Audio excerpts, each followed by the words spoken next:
Hey, it's Siskel and Ebert. I love these guys. Hi, I'm Roger Ebert. And I'm Gene Siskel, and watching a film is a very complicated activity, more complicated than you might realize. Especially in your case, Gene, and the reason for that is that we use our eyes, which are quite complicated organs. Let's use our eyes now to look at the first clip, which comes to us from Disney and is called Bill Nye the Science Guy. Bill Nye the Science Guy. Bill Nye the Science Guy.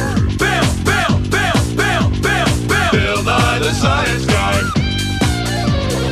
Science rules. Bill Nye the Science Guy. Inertia is a property of matter. Bill Nye the Science Guy. T minus 7 seconds. Bill Nye the Science Guy. Brought to you by those round, squishy things in your head. Eyes. Eyeballs. That's what today's show is all about. Our eyes let us focus on the world around us. They let us see what we see every day. See? Like the lab door of science. Our eyes let us see colors. They let us see how far away things are, how big they are. Our eyes let us see the whole world without even touching it. Isn't that cool?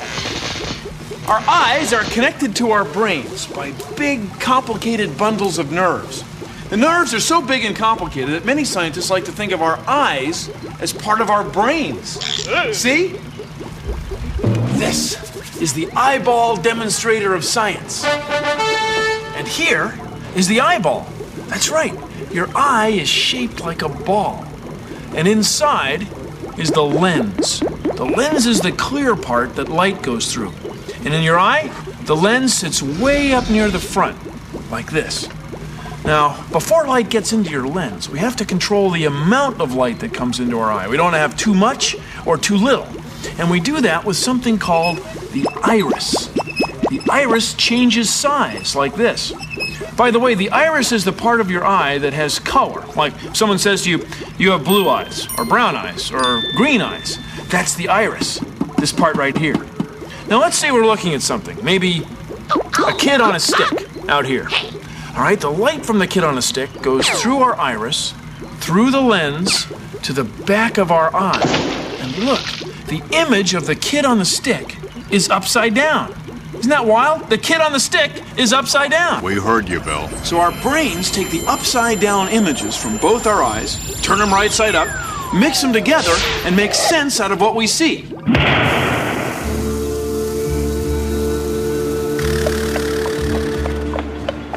From out of the West came a woman with mysterious eyes. A woman who saw things differently because she had to. And they called her the High Plains Squinter. Hi-yo, hi-yo, the High Plains Squinter. Hi-yo, hi-yo, the High Plains Squinter. Root beer. If only she could see it, she could drink it. High Plains Squinter. Hi-yo, hi-yo, the High Plains Squinter. Hi-yo, hi-yo, the High Plains Squinter. Go, see it. The High Plains Squinter.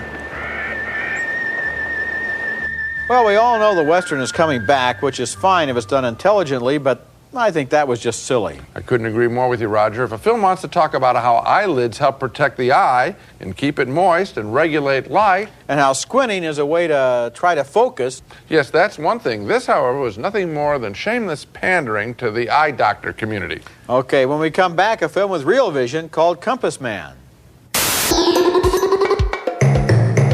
Here's an experiment you can try at home. Focus your eyes far away. Put your fingers up to your face and move them closer and closer together. You'll be able to see a third finger just floating in space. Try it at home, right now. You really should. Put your fingers up like this. Are you listening to me? You have to do it like this. You use your eyes for playing. You use your eyes for safety. You use your eyes for just looking at things.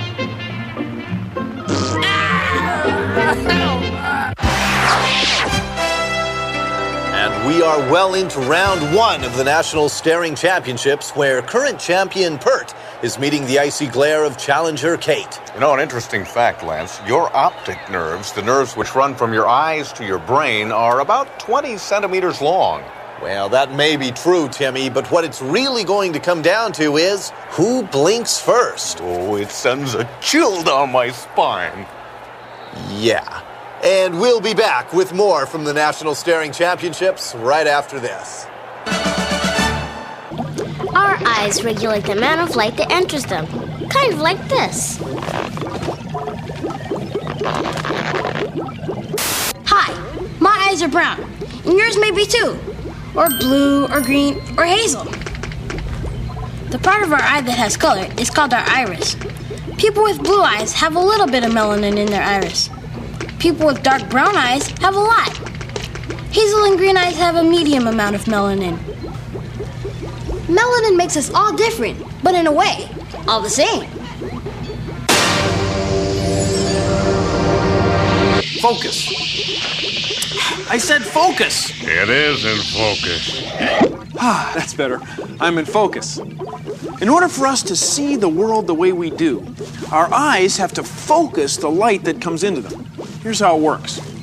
Light comes into our eye through the lens, and the lens makes an image land exactly on the back surface of our eye. If the image lands back here, or up here, then it'll be blurry. It'll be out of focus.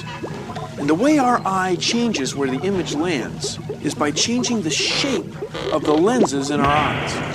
If an object is far away, the lenses in our eyes might be thin, might look something like this. If an object is up close, the lenses in our eyes will be thick, might look something like this. Of course, the lenses in our eyes aren't nearly this big, and they don't change thickness nearly this much. No, they change thickness this much. Only about 1/10 of a millimeter. That's all it takes to change focus from the end of your nose to 20 miles away. Thank you for joining me on...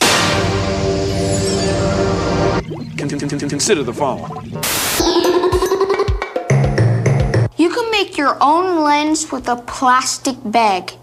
You just fill it full of water and zip it shut. Now pick an object to focus on, like this box of cereal. Move your plastic bag lens of science back and forth. You'll be able to see the box magnified. Now squeeze your lens. You can make the box blurry or sharp. It's the same way the lenses in our eyes work. Not bad for a bag. To Ruth, the chalkboard looked like this. If you can't read what's on the chalkboard, it's hard to answer some of the teacher's questions. Class, what happens when we can't change the shape of the lens in our eyes enough to put the image exactly on the back surface of the eye? Duh, it's out of focus. But we can correct the problem with science. If you put a special lens in front of the eye, it bends the light coming into the eye in such a way the eye's lens will put the image directly on the back surface of the eye. We call that special lens glasses. Very good. Focus.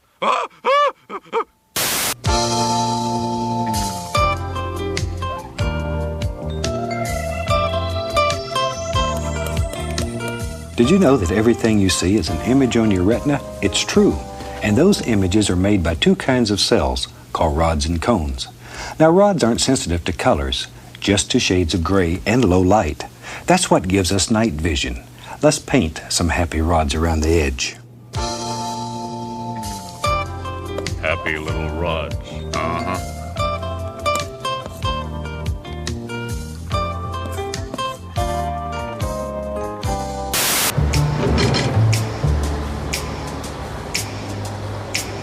She can't see colors.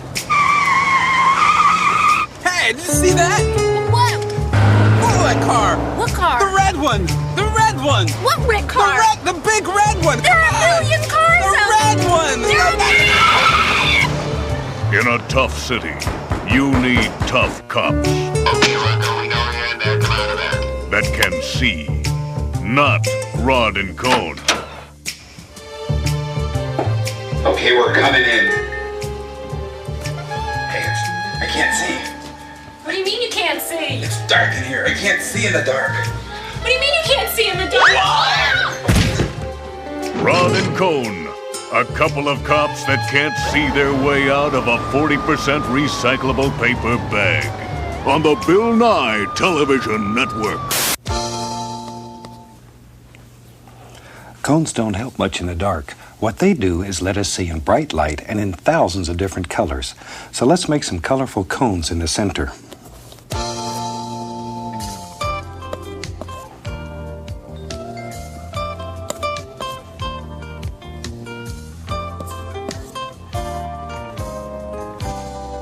And here we are at the retina, land of happy little rods and cones. Happy.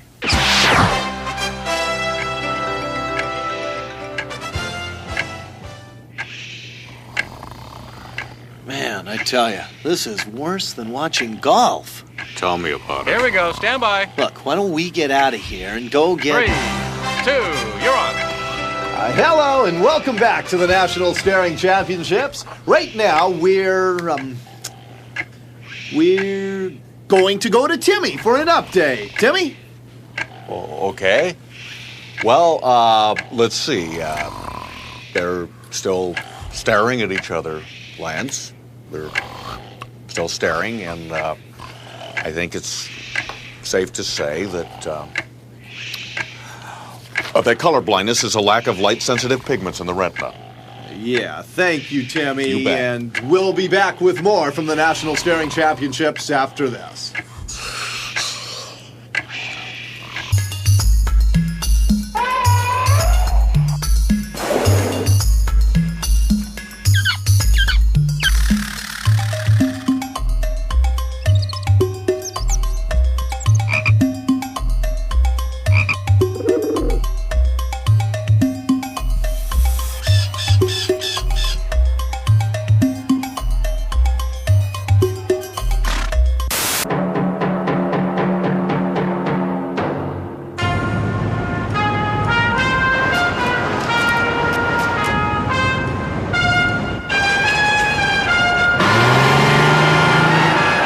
Even though I don't have eyesight, I can still get around the city very well.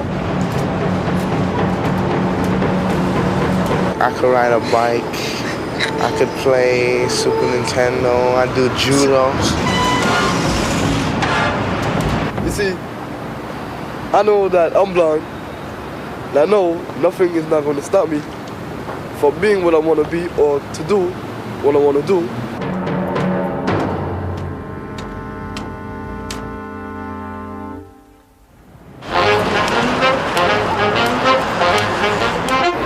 Take the public bus to school. When I cross the street, I listen to the traffic on my left and on my right. And if it's going, then I know to cross the street.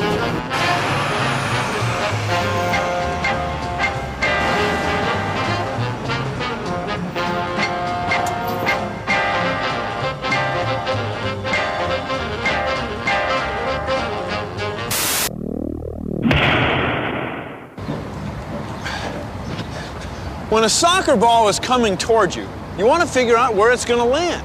And you do that by getting cross-eyed. No kidding. When you're looking at an object in the distance, your eyes turn in a little bit.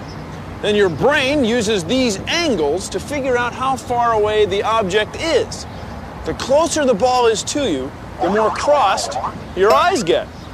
Once you know where the ball is going to land, then you can decide whether to play it with your feet or your head. That was a header. That was a header.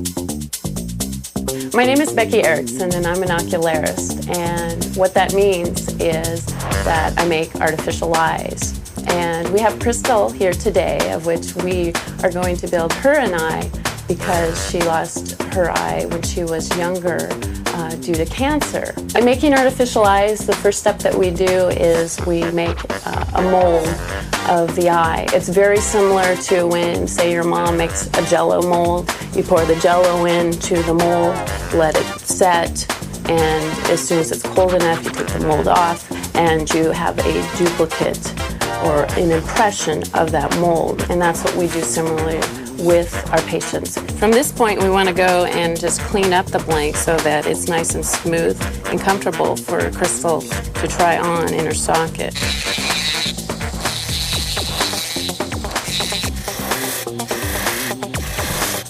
Okay, this is the part where I now get to switch hats from being a scientist to an artist. For Crystal, we have a blue eye, so we use a lot of white and gray. This next part is a lot like spin art at the fair. We're gonna go ahead, turn on our spinning machine, get our black paint, touch it to the iris, and make a perfectly round pupil. You can see that we've attached the iris, and this thread is made of nylon. And now we have the illusion that our plastic eye has real veins. Now from this point, after we add the veins and the pigment or color to the white portion, we go ahead and cap the whole eye over with a clear plastic and then let it cook for about an hour, and then presto, we have an eye. Okay, now for the delivery.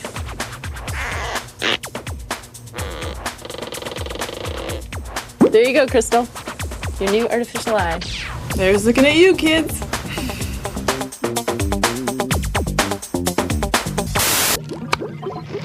That last thing really got to you, didn't it, Phil? Oh, hi. I was just crying. That's right, it happens to the best of us. The tears you make when you cry when you're upset are the same tears you make when you're just washing your eye. And tears come from little glands above your upper eyelid. They flow down over your eye and then drain into your nose. And that's why a lot of times you have to blow your nose when you're crying. Excuse me. Now, do you see this little dot in the corner of my eye? That's where the tears drain from your eye into your nose. See, it's all connected all the time. Do you see the little dot? Do you see it? Do you see the little dot in the corner of my eye where the tears drain out? Phil? That's where the tears drain from your eye into your nose. Phil? Bill, come on. Let's talk. Bill, don't do this. No one will listen to me. Bill, why don't you take some time off? They're tough. They're gritty. They have potholes. The Streets of New York, with your host, William Nye. Welcome to the streets of New York. Well, it's not really the streets of New York. It's an optical illusion. I mean, a truck is real, but all those buildings are flat. They're almost on one piece of material. See, it's your eyes playing tricks on you. It's not just your eyes, it's your brain. You know, they're connected. See? It's an illusion. Next week, the streets of Plains, Montana. Hello. Here we are again at the National Staring Championships. No progress yet, right, Timmy? Timmy! Timmy! One-eyed people don't have any depth perception. Oh, that's great. That's just great. He blinked! Ladies and gentlemen, it's over! This contest of corneas between two visual virtuosos has ended. Let's see that again. Well, that's it. We have a new staring champion. From the National Staring Championships, I'm Lance Yardstick. Huh? Did you know that? 100 million people in the U.S. wear eyeglasses or contact lenses. All babies are born with blue eyes. Each eyeball is approximately the size of a ping pong ball. Now you know! Having two eyes allows us to see things in 3D. If we didn't have two eyes, we wouldn't see things the way we see them. Whoa! Oh.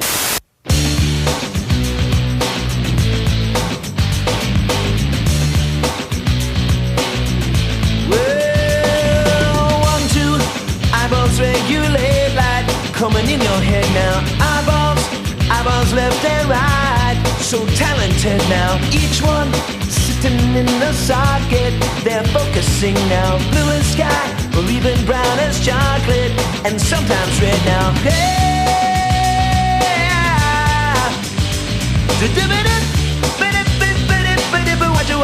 Watch it, looking. 2 eyes let you see in 3D with separate views now. Each view seen simultaneously. Your brain will fuse now. Close one, you lose depth perception, and things look flat now. Close both, you lose sight perception. You're not a bat now. We have eyes so we can see.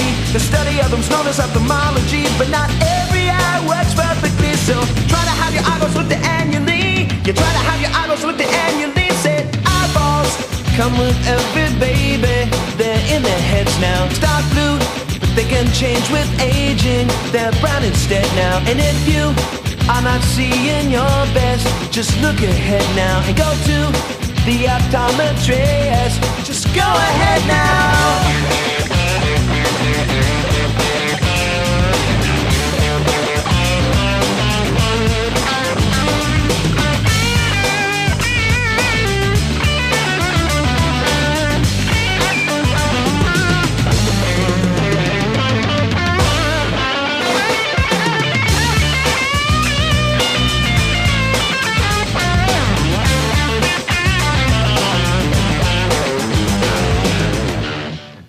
Now that was a little better. Well, you're just saying that because you wear glasses. It has nothing to do with whether I wear glasses or not. A lot of people wear glasses. I know, but I don't. Do you realize I love these guys.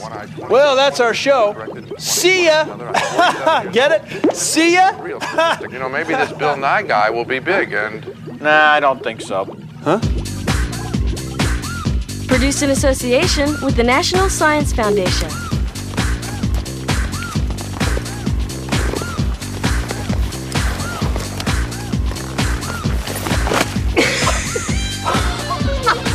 Whoa! Whoa! Whoa! You see the little dot? Do you see it? Do you see the little dot? Oh, I see. It's time to go. Get it? I see. Well, thanks for keeping focused on us this week. And look for us next week when we'll... Nah.